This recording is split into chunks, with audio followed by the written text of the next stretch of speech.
Now to Senator Ron Johnson, Republican of Wisconsin, chairman of the Senate Homeland Security Committee. Senator, thanks for joining us. Happy Easter. Happy Easter to you, Jake. So you have said that there are no credible threats to the U.S., but U.S. counterterrorism officials are telling CNN that they believe there are additional plots underway in Europe. Do you expect more attacks or attempted attacks in Europe in the coming days? Well, we're being told there are no specific credible threats, and I have to believe the officials. And it would make sense that there are probably more plots being hatched in Europe as we speak.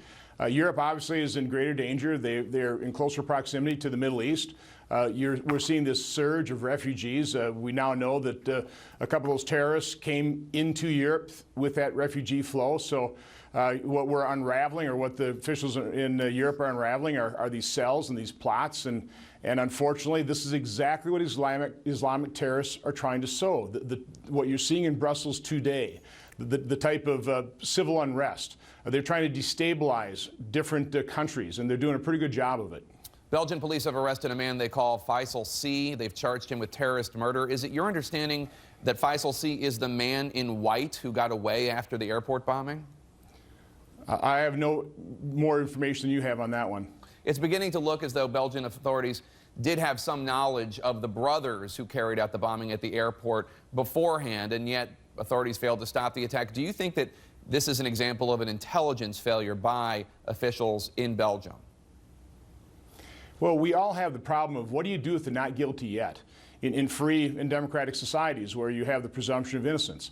It's a very difficult problem, and of course, the number of people that have flowed from Europe into Syria, literally in the thousands and now flowing back, is obviously overwhelming the intelligence capabilities of Europe.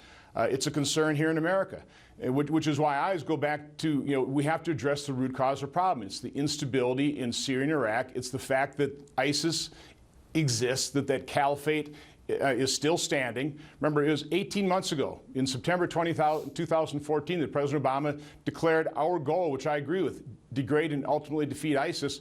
We haven't defeated him. I listened to Senator Sanders, and yeah, we're nibbling around the edges, and we're taking back territory in Iraq, but they're expanding territory in Syria. And obviously, Islamic terrorists aren't putting down their arms. So this is a war, and we've got to take it seriously, and we've got to defeat ISIS, and we've got to find terrorists wherever they exist and wipe them out. What are you suggesting we need to do, the U.S. government and military need to do, that they're not doing? We need to just have a more robust effort.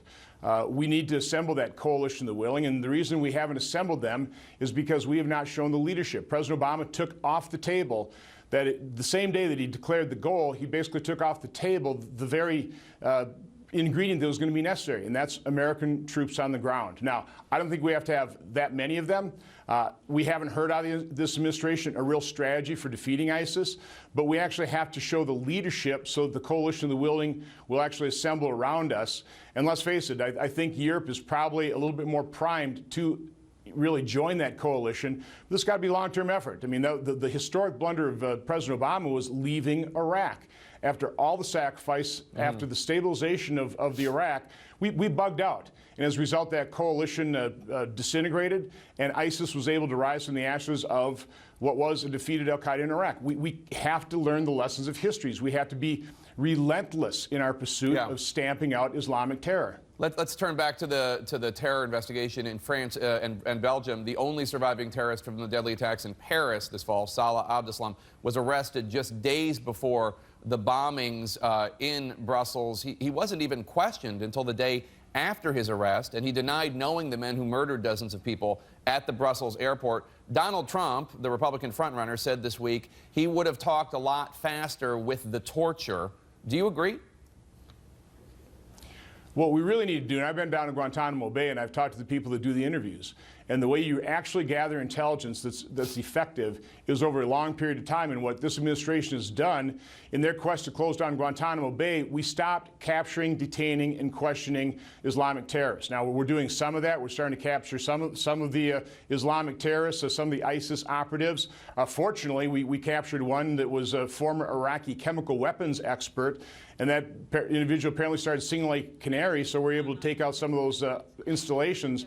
But we need a long-term facility for long-term detention, and that's really how you gather intelligence, is capturing people, detaining them, and interviewing them over a long period of time, find the discrepancies between themselves, between their own testimony and that of their fellow operatives. Let's talk about nuclear security. There's a report in a Belgian newspaper that a security guard at a nuclear plant there was murdered this week, and his access pass was stolen. Authorities discovered secret surveillance footage of a high-ranking Belgian nuclear official in the home of a man linked to the Paris attackers.